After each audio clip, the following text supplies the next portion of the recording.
Hai guys, welcome back to Exxon Course YouTube channel.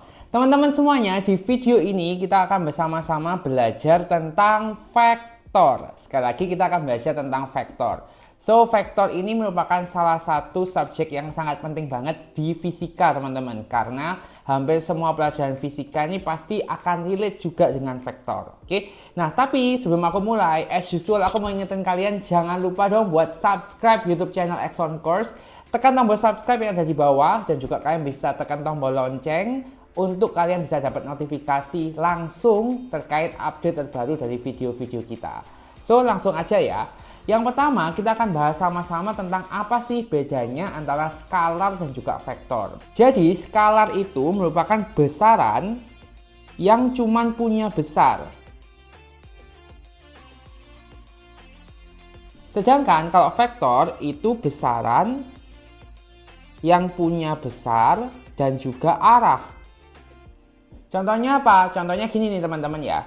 Kalau misalkan massa bendanya itu 5 kg. Dia kan cuma punya besar aja kan. Massanya 5 kg. Arah massanya kemana? Nggak ada, dia cuma punya besaran aja. Nah, maka massa itu masuk ke skalar. Oke. Nah, aku kasih contoh lainnya. Misalnya perpindahan. Perpindahannya 3 meter. Perpindahannya kemana? Bisa ke kanan, ke kiri, ke atas, ke bawah. Benar ya? Jadi ada 3 meter itu besarnya.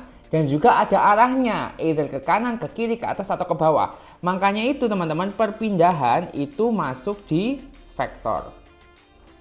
Oke, sekarang menurut kalian apalagi yang merupakan besaran skalar teman-teman? Contoh besaran skalar lainnya adalah jarak.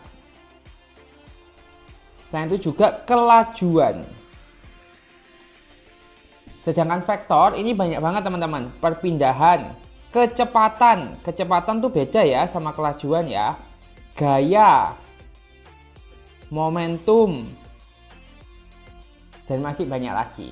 Oke, jadi yang kalian harus highlight di sini bahwa skalar itu punya besar aja. Kalau vektor itu punya besar dan juga arah. Nah, berikutnya teman-teman kita akan belajar bersama bagaimana sih cara untuk menulis vektor, penulisan vektor. Seperti kita tahu tadi bahwa vektor itu punya arah, jadi pasti tahu dari mana ke mana, ya kan? Nah, oleh karena itu vektor itu biasanya tandanya itu pasti tanda panah, ya kan? Bukan tanda lurus aja, karena tahu dari mana ke mana gitu. Nah, kita bisa lihat di sini ya, ada panah AB, ya kan? Dari A ke B. Nah, bagaimana cara untuk menulis vektor ini? Maka gampang aja teman-teman, kita nulisnya gini. Dari A ke B, makanya adalah vektor AB. Kita tulis AB, kita kasih tanda panah di atasnya. Cukup jelas ya teman-teman ya. Kalau ini ketikan, jadi itu dalam komputer misalnya kalian ngetik, ini boleh juga kalian tulisnya gini teman-teman. AB, tapi ini di bold. Jadi dicetak tebal gitu. Berikutnya teman-teman, CD. Nah, di sini itu bukan C ke D, tapi D ke C. Oleh karena itu, vektornya ini bukan vektor CD, bukan, tapi vektor DC.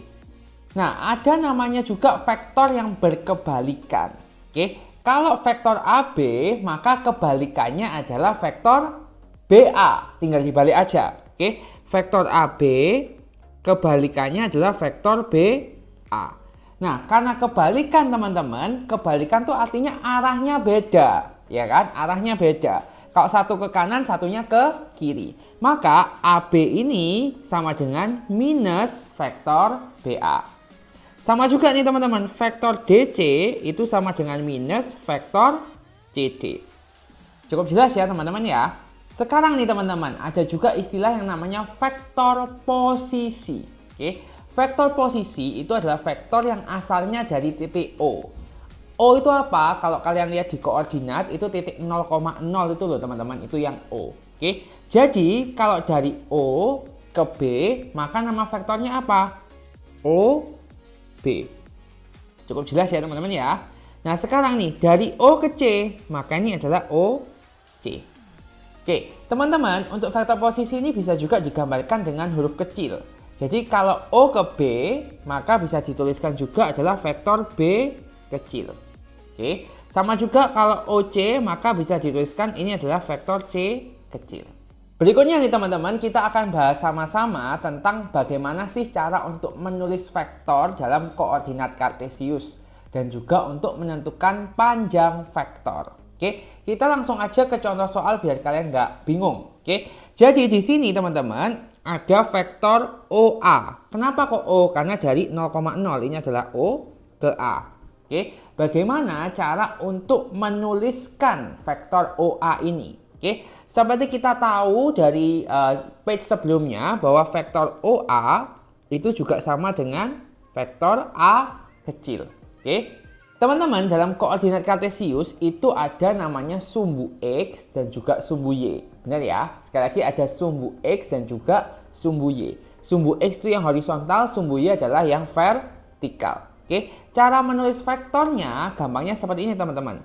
Vektor A kecil sama dengan, kalian bisa buat dalam bentuk kolom gini.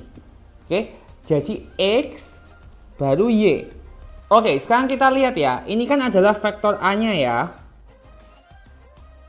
Maka X-nya berapa? Oke, X-nya kita hitung selalu dari O-nya. Karena OA berarti O itu adalah awalnya. Oke, sehingga dari O, X-nya A kan di sini ya teman-teman ya. 1, 2, 3. Maka ini sama dengan 3. Oke, kalau Y-nya berapa? Nah, ngitung Y-nya juga dari O. 1, 2, 3, 4. Maka 4. Nah, satu hal teman-teman yang kalian harus perhatikan bahwa vektor sekali lagi lihat arah. Oke, kalau di koordinat kanan dan juga atas itu plus. Tapi kalau kiri dan bawah itu minus. Oke, aku kasih contoh deh ya. Kalau misalkan ada vektor seperti ini. Ini adalah vektor OB misalnya ya. Berarti B itu gimana? Lihat, dari O, X-nya di sini kan min 2. Dia gerak ke kiri. 1, 2. Oke, maka min 2.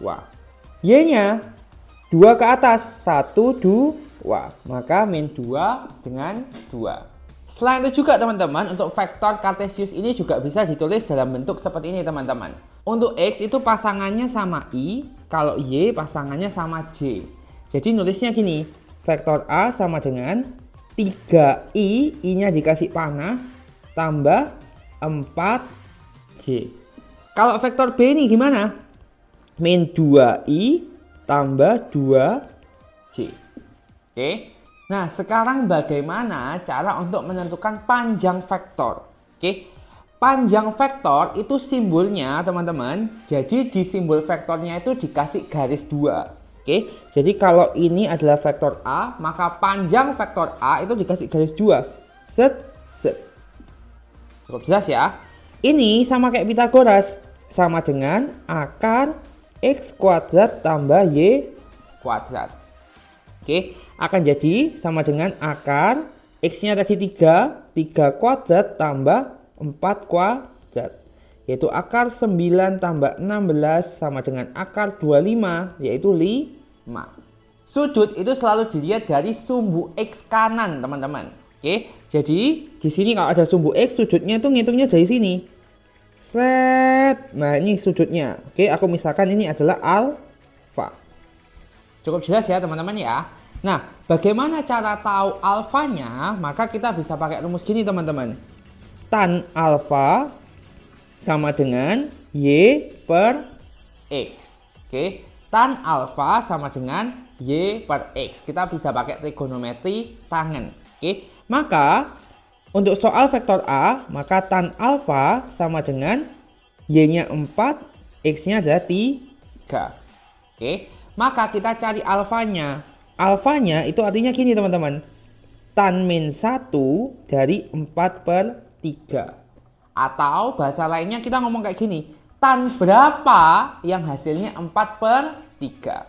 Oke, cukup jelas ya. Jadi tan berapa yang hasilnya 4 per 3. Kalau kalian sudah belajar trigonometri pasti tahu ya. Tan berapa yang 4 per 3 yaitu tan 53 derajat. Oke. Maka alfanya ini adalah 53 derajat dari sumbu X horizontal yang kanan ini ya teman-teman ya. Jadi set ini 53 derajat.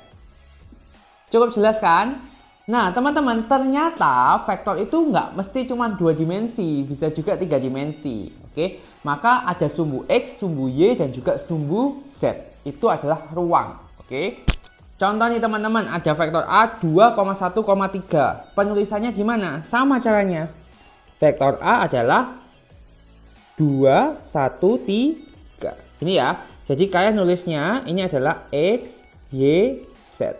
Lah, terus yang Z-nya ini apa? Oke, kalau X tadi adalah I, Y itu J, maka Z-nya adalah K. Jadi nulisnya 2I tambah 1J, 1 nggak usah ditulis ya teman-teman ya, ditambah 3K. Nah, panjang vektornya gimana? Tadi kan akar X kuadrat tambah Y kuadrat. Kalau misalkan 3 dimensi, maka panjang vektor A, jangan lupa dikasihin garis dulu ya, sama dengan akar X kuadrat tambah Y kuadrat tambah Z kuadrat. Akan sama dengan akar 2 kuadrat tambah 1 kuadrat tambah 3 kuadrat. Akar 4 tambah 1 tambah 9. Berapa nih teman-teman? Akar 14. Jadi panjang vektor A-nya adalah akar 14.